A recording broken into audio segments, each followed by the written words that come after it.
Hi friends, and welcome to day 2 of factors and multiples.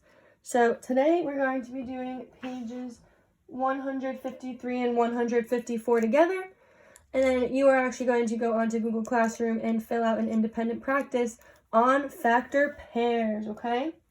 So we're going to be doing page 153 together right now, and as always, if you have any questions, make sure you're pausing and checking in with me on the Google Meet.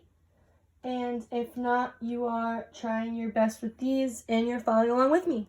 So let's get started. On page 153, our question says, Alfred is arranging 40 model cars into rows. He wants to put the same number of cars in each row, so we need to find all the ways he can arrange cars, okay?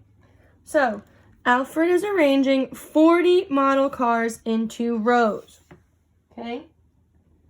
So he wants to put the same number of cars in each row. So same number of cars in each row. Find all the ways he can arrange the cars. So doing this, friends, we're actually making factor pairs.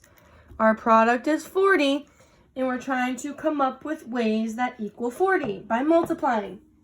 So what we can do is think of all the facts we know that equal 40. We can start at 1 to make sure we don't miss any.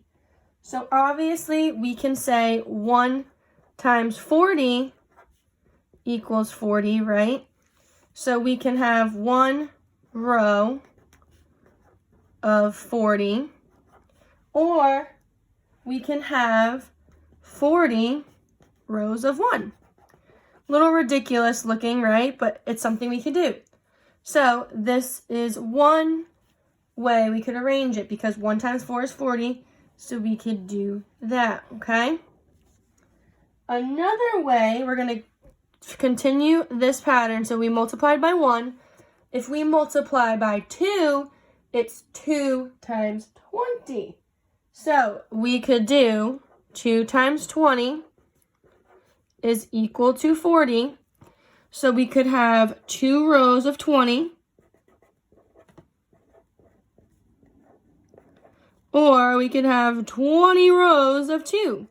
Again, ridiculous looking, but it's something we could do to show the 40. So we have 1, 2.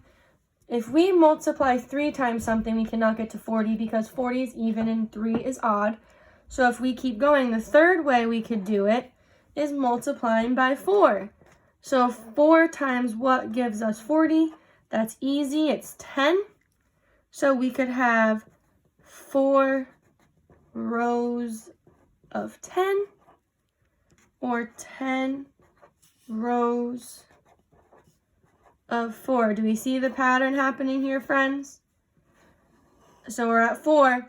Can we multiply anything times 5 to get us 40? Yes, we can. We can multiply 8. So 5 times 8 is equal to 40. So that means we could have 5 rows of 8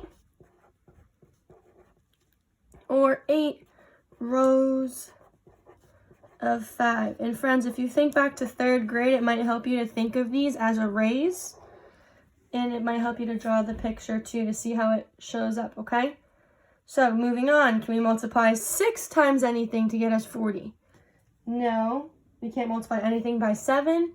8 or 9, and we already multiplied by 10. It's 4 times 10. So we know these are the only factor pairs that give us the product of 40. So that means there are 1, 2, 3, 4 different ways to do this.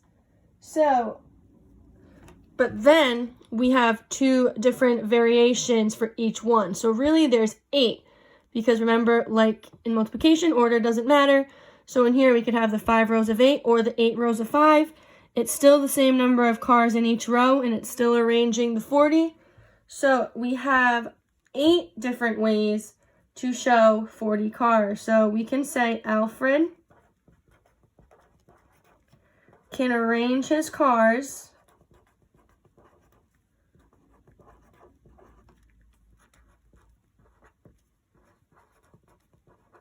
eight different ways.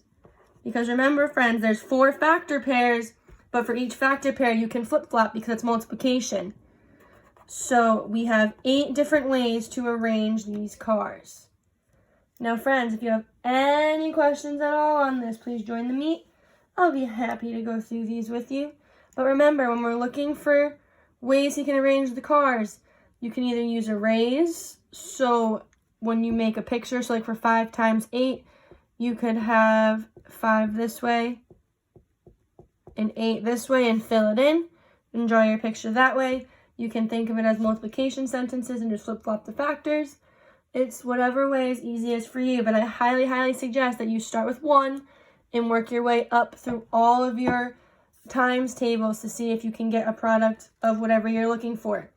This is why it gets important, friends, if you're practicing those multiplication facts. You can be quick with pulling out 1 times 40, 2 times 20, 4 times 10, 5 times 8. Okay? So again, make sure you're asking questions if you need to.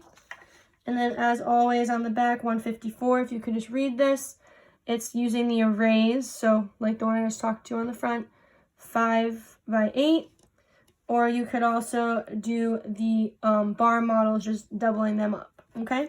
So these are just 2 different pictures you can use to help you get to these multiplication facts we got here. So if you have any questions at all, friends, please join the Google Meet and ask. If not, you're going to be finding factor pairs of 8 problems on your independent practice. So make sure you're hopping into Google Classroom and you are completing that. Let me know if you have any questions. I'm here for you. Bye, guys.